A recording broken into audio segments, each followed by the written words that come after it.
अस्सलाम वालेकुम नाज़रीन, आप देख रहे हैं कासम आर्ट्स चैनल।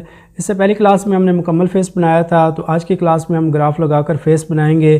क्यों ना कि स्टार्टिंग में न्यू स्टूडेंट से फ़ेस ठीक से नहीं बन पाता, तो स्टार्ट में परफेक्ट फ़ेस बनाने के लिए ग्रिड मेथड को यूज़ किया जाता है। ग्रिड मेथड से आपका फ़ेस स्केच बिल्कुल परफेक्ट बनता है। ग्रिड मेथड से आपका साइज़ कंट्रोल होता है और बनावट समझ में आती है। ग्रिड मेथड से अगर आप 20-30 स्केच बनाते हैं तो फिर आप आसानी से फ्री हैंड स्केच बना सकते हैं।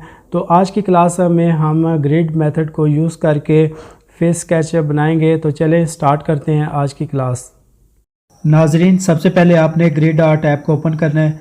इसके बारे में पहले बता चुका हूँ। प्ले स्टोर पर ग्रिड आर्ट सर्च करने से बहुत सारी ऐप आपके सामने आएंगी और एक आप इंस्टॉल कर लें।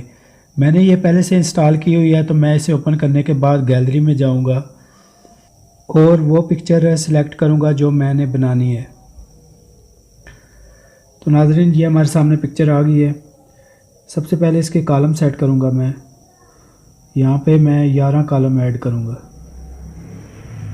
उसके बाद कलर चेंज करूंगा इसका। कलर चेंज करने के बाद इसको यहाँ से सेव कर लेंगे। सेव करने के बाद दोबारा हम गैलरी में आ गए हैं और अपनी पिक्चर को ओपन कर लिया है। तो ये हमारा ग्राफ लग चुका है। नाजरीन, एक तरीका तो ये है कि आपने अपने मोबाइल ऐप की मदद से ग्राफ लगाया, और दूसरा तरीका मैंने आपको बताया था कि आपने किसी भी फ़ोटो स्टूडियो पर जाना है और वहाँ से जो पेंटिंग आप बनाना चाहते हैं इसका प्रिंट निकलवा लें और इस पर ग्राफ लगा लें। नाजरीन, ग्राफ लगाने के बाद आपने वही ग्राफ अपने कैनवस या पेपर पर लगाना है। तो चलें स्टार्ट करते हैं। सबसे पहले आपने अपने पेपर की टोटल पैमाइश चेक करनी है कि वो कितनी है, और यहाँ पे ये 11 इंच आ रही है। अब इस टोटल पैमाइश को आपने अपने कॉलम पे तकसीम कर देना है। जितने हमारे कॉलम बन रहे हैं उस पे इस 11 इंच को आपने तकसीम करना है। हमारे पेपर की टोटल पैमाइश 11 इंच है। इसको हम तकसीम कर देंगे अपने कॉलम पे। तो हमने 11 कॉलम बनाए थे, तो 11 पे इसको तकसीम कर देंगे, तो जवाब में 1 आ रहा है। अब हमने अपना जो पेपर पे बॉक्स बनाना है वो 1-1 इंच पे बनाएंगे हम। तो हमारे जो है वो 11 कॉलम पेपर पे भी बन जाएंगे। तो चलें स्टार्ट करते हैं। बाज़ स्टूडेंट्स हमसे ये पूछते हैं कि आप पेपर कौन सा यूज़ करते हैं, पेंसिल कौन सी यूज़ कर रहे हैं।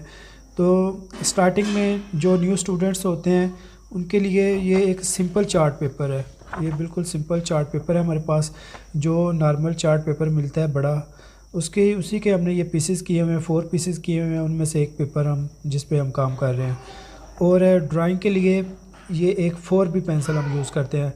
आम नॉर्मल यूज़ के लिए 4B पेंसिल या HB आप यूज़ कर सकते हैं, क्योंकि स्टार्टिंग में आपने पेंसिलों के चक्कर में नहीं पड़ना होता। स्टार्टिंग में आपने चीज़ को समझना होता है।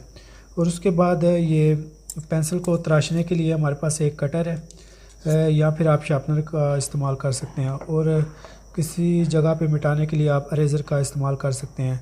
और ब्लेंडिंग के लिए आप ये ब्लेंडिंग स्टम्प यूज़ कर सकते हैं, या फिर आप अपनी फिंगर यूज़ कर सकते हैं, या फिर ये टिश्यू पेपर की मदद से आप ब्लेंड जो है वो अपना काम जो है उसको ब्लेंड कर सकते हैं। बस ये बेसिक चीज़ें होती हैं जो स्टार्ट में चाहिए होती हैं।